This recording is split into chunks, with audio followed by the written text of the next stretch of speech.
بسم اللہ الرحمن الرحیم۔ اللہ تبارک و تعالیٰ کے پاکیزہ نام سے آغاز کرتے ہیں جو بہت مہربان نہایت رحم والا ہے۔ درس بخاری شریف کا سلسلہ جاری و ساری ہے اور الحمدللہ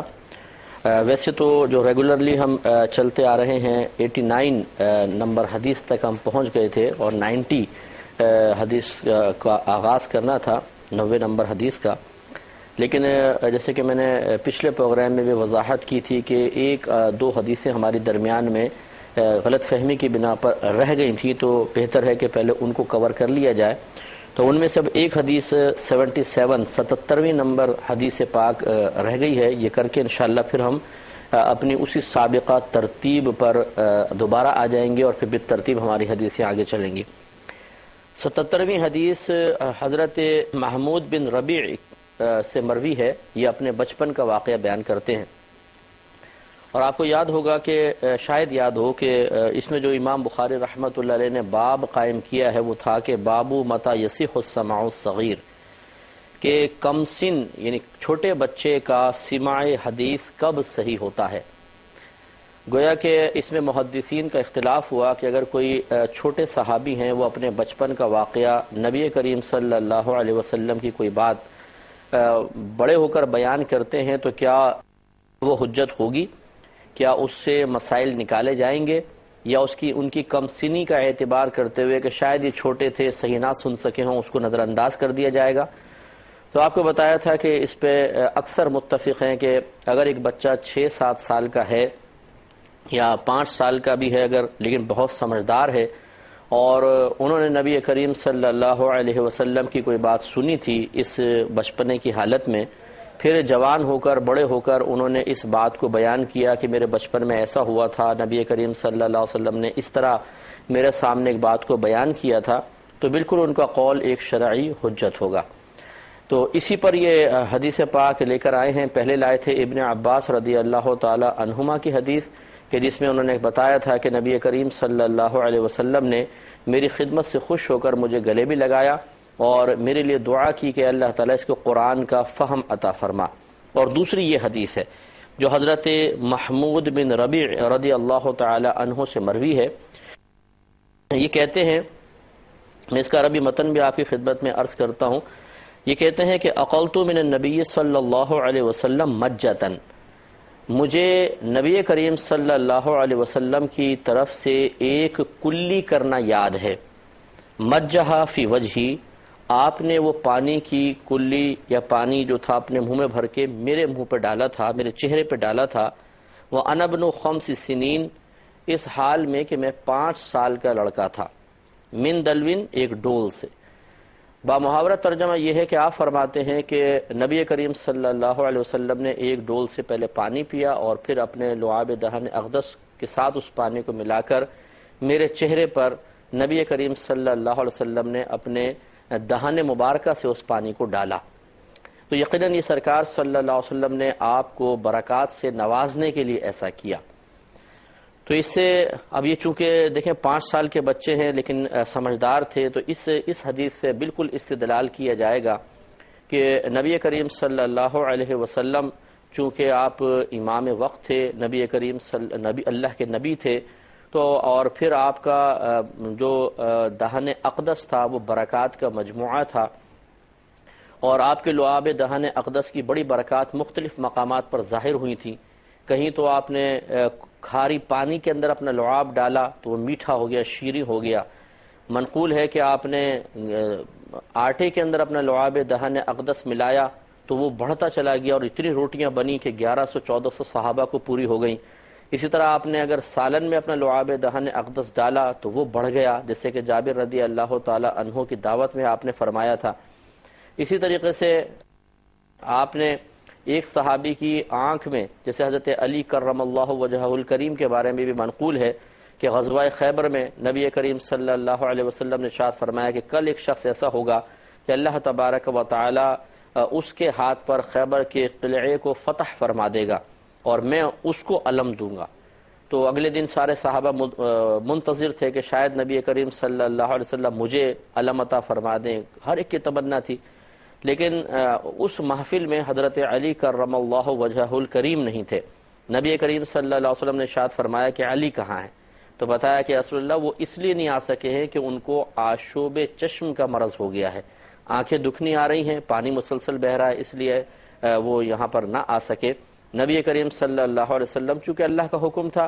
یہ تقدیر الہی مقرر ہو چکی تھی، اللہ کا فیصلہ تھا کہ حضرت علی رضی اللہ تعالیٰ عنہ کے دست اقدس پر ہی قلعہ خیبر فتح ہونا تھا۔ سرکار نے فرمایا ان کو بلاؤ، وہ لائے گئے، حاضر ہوئے تو نبی کریم صلی اللہ علیہ وسلم نے اپنا لعاب دہن اقدس نکالا، حضرت علی رضی اللہ تعالیٰ عنہ کی آنکھ میں لگایا، ایک لمحے میں آنکھیں ٹھیک ہو گئیں۔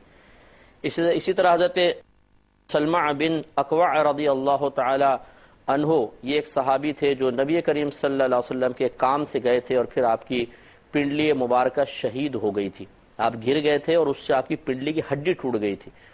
اور ایسی اتنی زیادہ ہڈی ٹوٹ گئی تھی کہ اس کا جڑنا ممکن نظر نہیں آتا تھا۔ نبی کریم صلی اللہ علیہ وسلم نے اپنے لعاب دہن اقدس ان کے پاؤں پہ لگایا، ہڈی کو جوڑا، ایسی مضبوط ٹانگ ہو گئی کہ وہ خود حیران ہوتے تھے کہ ایسی مضبوطی تو پہلے بھی ان کو حاصل نہیں تھی۔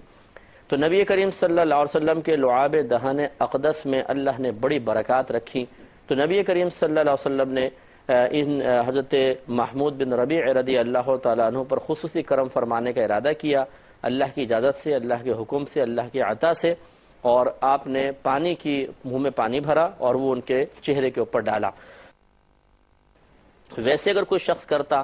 تو ہم جیسے آپس میں چھوٹے جب بچپن میں ہوتے ہیں، آپ نے دیکھا ہوگا بچے منہ میں پانی بھر کے ایک دوسرے کے اوپر پھینکتے ہیں تو اس کو بدتمیزی شمار کیا جاتا ہے۔ آج بھی اگر کوئی بڑا انسان، عام انسان کسی چھوٹے کے منہ پہ پانی کی کلی کر دے تو اس کو معیوب تصور کیا جائے گا، لیکن ہمارے نبی کریم صلی اللہ علیہ وسلم کا معاملہ بالکل جدا گانا ہے۔ آپ ہماری مثل نہیں ہیں، آپ جو بھی کام کرتے ہیں اللہ تبارک و تعالی کے حکم سے، اللہ کی اجازت سے، اور ہزارہا حکمتوں کو ملحوظ رکھتے ہوئے۔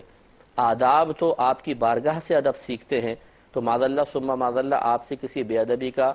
صدور ہونا یہ بالکل محال ہے، تو ذرہ برابر بھی کوئی دل میں خدا نخواستہ منفی خیال مرتب نہ ہو۔ نبی کریم صلی اللہ علیہ وسلم نے جو کچھ کیا وہ اللہ کے حکم سے کیا، اور یہ صحابی فخراً بتایا کرتے تھے کہ سرکار نے میرے چہرے مبارکہ پر اپنا دہن اقدس کا پانی ڈالا ہے۔ تو یہ کوئی معاذ اللہ ثم معاذ اللہ کوئی ایسا نہیں تھا کہ وہ اس میں اپنے لیے ذلت محسوس کریں، بے عزتی محسوس کریں، گلٹی فیل کریں، لوگ ان پہ ہنس پڑے ہوں، نہیں، بلکہ دیکھیے انشاءاللہ آگے کتاب الوضو کے اندر آپ یہ دیکھیں گے کہ صحابہ کرام علیہم رضوان نبی کریم صلی اللہ علیہ وسلم کے جسم اقدس سے وضو کا جو پانی ٹپک رہا ہوتا تھا اسے زمین تک نہیں پہنچنے دیتے تھے۔ جیسے آپ چہرہ دھوتے یوں نیچے ہاتھ کرتے، وہ سارا پانی لے کے اپنے چہروں پہ ملتے تھے اور اس سے برکات حاصل کرتے تھے، یہ انشاءاللہ آگے آئے گا۔ اسی طرح آپ جب وضو میں کلی فرماتے تھے تو اس پانی کو زمین پہ نہیں گرنے دیتے تھے اور برکت کے لیے اسے ہاتھوں پہ لیتے، اسے جسم سے ملتے تھے، کیونکہ یہ تو آپ قیاس ہی نہ کریں، جیسے ہمارا منہ ہوتا ہے ایسے نبی کریم صلی اللہ علیہ وسلم کے دہن اقدس کو گمان کرنا انتہائی درجے کی جہالت ہے۔ آپ کا جسم مہکتا تھا، کسی نے کبھی بھی آپ سے کوئی منفی چیز محسوس نہیں کی، آپ کا پسینہ مبارکہ اتنا خوشبودار تھا کہ صحابہ کرام علیہم رضوان کہتے ہیں کہ جس گلی سے نبی کریم صلی اللہ علیہ وسلم گزر جایا کرتے تھے وہ گلی مہک جایا کرتی تھی، اور ہم آپ کے پسینے کی خوشبو سے پہچان لیتے تھے کہ اس گلی سے ابھی نبی کریم صلی اللہ علیہ وسلم گزرے ہیں۔ تو اللہ تعالیٰ نے آپ کو ظاہری آلائشوں سے، گندگیوں سے، جراثیم سے، بیکٹیریا سے بالکل ایسا محفوظ اور پاک و صاف رکھا ہے کہ آپ کو اپنے اوپر قیاس کرنا یہ ایک جہالت ہوگا، جیسے ہمارے ساتھ مختلف مسائل ہوتے ہیں سرکار کے ساتھ نہیں تھے۔ اتنی تشریح و توضیح اس لیے میں نے کی ہے کہ خدا نخواستہ نبی کریم صلی اللہ علیہ وسلم کے لیے کسی قسم کا منفی خیال شیطان ہمارے قلب میں نہ ڈال سکے۔ لیکن یہ میں ضرور آپ کی خدمت میں عرض کروں گا کہ اس قسم کے احادیث کو دلیل بنا کر ایسا نہیں ہو سکتا کہ آج کوئی شخص منہ میں کلیاں بھر کے اور بچوں کے منہ کے اوپر پھینکنا شروع کر دے، یہ مناسب نہیں ہے۔ وہ ہمارے نبی کریم صلی اللہ علیہ وسلم تھے، اور یہ آپ کی زندگی مبارکہ میں کوئی ایک یا دو واقعات ہوئے ہوں گے، ایسا تو نہیں کہ ہر ایک کے چہرے پہ آپ کلیاں کر رہے تھے، بلکہ یہ ہمارے نبی کریم صلی اللہ علیہ وسلم نے یقیناً اللہ تعالیٰ کے حکم سے، اللہ تعالیٰ کی اجازت سے ایسا معاملہ کیا، اور اسی لیے اور یہ کوئی آپ کی عادت مستمرہ نہیں تھی، دائمی عادت نہیں تھی کہ ہر ایک کو اس طرح آپ کر رہے ہوں، تو کبھی کبھار یہ واقعہ ہوا، تو بہرحال ہوا ضرور۔ اب اگر کوئی یہ دلیل بنا لے کہ جی میں ایک عالم ہوں، میں بھی اسی طرح کلی کر کے منہ میں پانی بھر کے بچوں کے منہ پہ کلیاں ڈالوں برکت کے لیے، یا کوئی مفتی صاحب سوچیں، یا بہت ہی معذرت کے ساتھ کہ کوئی پیر صاحب یہ سوچیں کہ جی میں کلی کر دیتا ہوں اپنے مریدین کے چہرے پہ برکت کے لیے، اور اس کو بطور دلیل پیش کریں، تو بہت معذرت کے ساتھ کہ ہمارے منہ میں اور نبی کریم صلی اللہ علیہ وسلم کے دہن اقدس میں بہت بڑا فرق ہے۔ اپنے آپ کو نبی کریم صلی اللہ علیہ وسلم پر اور آپ کو اپنے اوپر قیاس کرتے ہوئے اس قسم کی آپ کے اعمال و افعال کو اپنانا یہ مناسب نہیں ہے۔ یہ نبی کریم صلی اللہ علیہ وسلم کی خصوصیات میں سے رہنے دیا جائے تو بہت ہی بہتر ہے، کیونکہ یقینی سی بات ہے کہ ہر شخص ایسا صاف دہن والا نہیں ہوتا ہے، اور ہمارے ساتھ علائشیں ہیں، مختلف قسم کے عوارضات ہیں، وہ نبی کریم صلی اللہ علیہ وسلم ہیں۔ پھر وہ سرکار کا چونکہ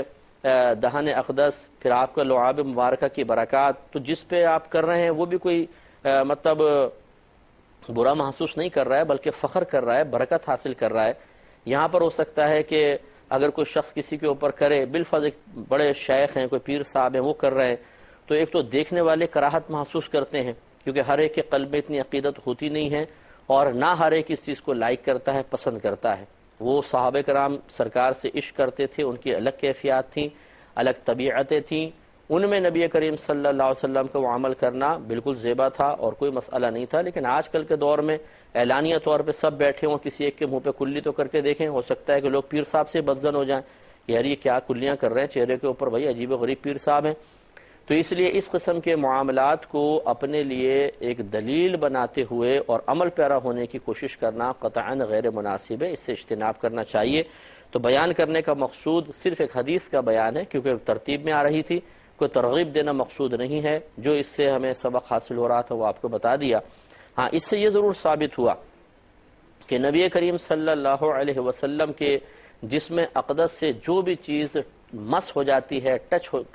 ہو جاتی ہے، ٹچ کر لیتی ہے سرکار کو، یا آپ اس کو مس فرما دیتے ہیں، ٹچ کر لیتے ہیں، وہ برکات کا مجموعہ بن جاتی ہے، اور اللہ تعالیٰ اس سے بے شمار لوگوں کو برکات عطا فرماتا ہے۔ اس سے اکابرین کے تبرکات کی برکات بھی ظاہر ہوتی ہے، کہ جہاں جہاں اکابرین اپنے قدم رکھتے ہیں، بیٹھتے ہیں، چھوتے ہیں کسی چیز کو، تو ان میں برکتیں بالکل پیدا ہوتی ہیں، اللہ تعالیٰ کی طرف سے ہوتی ہیں۔ تو ان مقامات سے برکات حاصل کرنے کے لیے کوشش کرنا، اس میں شرعاً کوئی حرج نہیں ہے۔ یہ تصور خود نبی کریم صلی اللہ علیہ وسلم اپنے صحابہ کرام علیہم رضوان کے ساتھ مختلف معاملات کر کے اپنی امت کو فراہم کر رہے ہیں۔ تو اس کو غلط تصور کرنا، شاید یہ سوچنا کہ شاید یہ بعد میں کسی مولویوں کی ایجاد ہے، ایسا نہیں ہے۔ اور انشاءاللہ بھی آپ دیکھیں، یہ بخاری بہت ہی پیاری کتاب ہے، اور بعض حضرات صرف کہتے ہیں جی بخاری سے دلیل لائیں، بخاری سے دلیل لائیں، تو انشاءاللہ امام بخاری رحمۃ اللہ علیہ پر اللہ تعالیٰ اپنی ہزارہ رحمت نازل فرمائے کہ آپ نے بے شمار معاملات جو آج مسلمانوں میں رائج ہیں، چاہے وہ نظریاتی اعتبار سے ہوں، عملی اعتبار سے ہوں، عقائد کے اعتبار سے ہوں، عقیدے کے اعتبار سے ہوں، بے شمار چیزوں کا بیان اس کتاب میں فرما دیا ہے۔ تو انشاءاللہ ہم آپ کی خدمت میں وقتاً فوقتاً جیسے جیسے ایسے معاملات آتے رہے تو ان کی نشاندہی کرتے رہیں گے۔ اب ہم اپنی ترتیب پر آتے ہیں۔ 89 حدیثیں ہو گئی تھیں، 90 نمبر حدیث پر ہم دوبارہ آئے ہیں، اور اب ہم انشاءاللہ اس ترتیب سے چلیں گے۔ درمیان میں جو ایک دو حدیثیں ہماری کسی غلط فہمی کی بنا پر نکلی تھیں، الحمدللہ ہم نے انہیں بھی کور کر لیا، اور اس کی وجہ یہ بھی میں نے آپ کو بتائی تھی کہ ہم نہیں چاہتے ہیں کہ ہماری ترتیب ٹوٹ جائے۔ اب انشاءاللہ بالکل بالترتیب حدیثیں ہو گئی، پہلی سے لے کر اب 90 نمبر حدیث تک ہم پہنچ چکے ہیں۔ اس میں پہلے امام بخاری رحمۃ اللہ علیہ نے ایک باب قائم کیا ہے۔ یہ لکھتے ہیں کہ باب الغضب فی الموعظۃ والتعلیم اذا رأى ما یکرہ، اس غضبناک ہو جانے کا باب، نصیحت کرنے کے سلسلے میں اور کسی کو علم سکھانے کے سلسلے میں، جب کہ تعلیم دینے والا، علم سکھانے والا ایسی چیز کو دیکھے جو ناپسندیدہ ہے۔ تو اس میں یہ حدیث پاک لے کر آئے ہیں۔ اس کے راوی ہیں حضرت مسعود انصاری، حضرت قیس بن ابی حازم نے اس کو روایت کیا ہے، اور ابو مسعود انصاری سے روایت ہے۔ یہ کہتے ہیں کہ ایک شخص نے نبی کریم صلی اللہ علیہ وسلم کی خدمت میں حاضر ہو کے عرض کی، یا رسول اللہ صلی اللہ علیہ وسلم، میں فلاں شخص کی لمبی نماز پڑھانے کی وجہ سے جماعت سے نماز کو نہیں پا سکتا۔ تو عذر اس نے بیان کیا کہ لمبی لمبی نمازیں پڑھاتے ہیں، اس عذر کی بنا پر میں کمزور ہوں، ضعیف ہوں، مجبوری ہے، میں جماعت کو نہیں پا سکتا، کیا حکم ہوگا؟ راوی کہتے ہیں کہ پس میں نے نبی کریم صلی اللہ علیہ وسلم کو نصیحت کرنے کے سلسلے میں اس دن سے زیادہ کبھی غضبناک ہوتے ہوئے نہیں دیکھا۔ آپ نے فرمایا کہ اے لوگو، تم نمازیوں کو متنفر کرتے ہو، یعنی ان کے قلب میں نفرت پیدا کرتے ہو، پس جو شخص لوگوں کو نماز پڑھائے وہ تخفیف کے ساتھ یعنی ہلکی نماز پڑھائے، کیونکہ نمازیوں میں بیمار، کمزور اور کسی ضروری کام پر جانے والے بھی ہوتے ہیں۔ تو آپ غور فرمائیں کہ کس قدر یہ بہترین حدیث پاک ہے جو نبی کریم صلی اللہ علیہ وسلم نے بیان فرمائی، اور اس سے معلوم ہوتا ہے کہ ہمارا مذہب اسلام بہت ہی پیارا مذہب ہے۔ یہ شدت کو، سختی کو اور اپنی کیفیات اور اپنے ذاتی جذبات کو دوسروں پر مسلط کرنے کو ناپسند فرماتا ہے۔ اور اسے معلوم ہوا کہ ایک مفتی کی بارگاہ میں حاضر ہو کر، عالم کے پاس آ کر، کسی فیصلہ کرنے والے کے پاس آ کر اگر کسی کی شکایت کی جائے تو یہ چغلی میں نہیں آئے گی، غیبت میں شامل نہیں ہوگی۔ کہ ان صحابی نے آ کے باقاعدہ سرکار صلی اللہ علیہ وسلم کی بارگاہ میں ایک شکایت ہی کی ہے، یا رسول اللہ میں نماز میں نہیں حاضر ہو سکتا جماعت میں، کیونکہ بڑی لمبی لمبی نمازیں پڑھاتے ہیں۔ تو اس سے فقہا نے استدلال یہ بھی کیا ہے کہ اس سے معلوم ہوا کہ اگر کوئی امام بہت ہی لمبی لمبی نماز پڑھائے اور کوئی شخص اس کے پیچھے اپنی مجبوریوں کی بنا پر مستقل حاضر نہیں ہو سکتا تو یہ اس کے لیے ترک جماعت کے لیے عذر ہے۔ مثال کے طور پر جیسے مارکیٹ کی مسجدیں ہیں، آفس یا فیکٹریز کے قریب مساجد ہوتی ہیں، تھوڑا سا ریسٹ ٹائم ملتا ہے، اس میں کھانا بھی کھانا ہے، آپ نماز بھی پڑھائیں اور پھر دوبارہ ڈیوٹی جوائن کرنی ہے۔ اب اس میں جب مسجد میں آتے ہیں تو لمبی لمبی نماز پڑھاتے ہیں امام صاحب، اتنی لمبی کہ ریسٹ ٹائم بھی ختم ہو جاتا ہے اور پھر دیر سے پہنچتے ہیں تو پھر مالکان سختی کرتے ہیں۔ ایسی صورت میں انسان جماعت کو ترک کر دے تو اس کا وبال امام پر ہوگا، اس شخص پر نہیں ہوگا۔ تو خلاصہ کلام یہ ہے کہ دو باتیں اس سے معلوم ہوئی۔ پہلی بات تو یہاں تک دو باتیں معلوم ہوئی۔ پہلی بات یہ کہ کسی عالم اور حاکم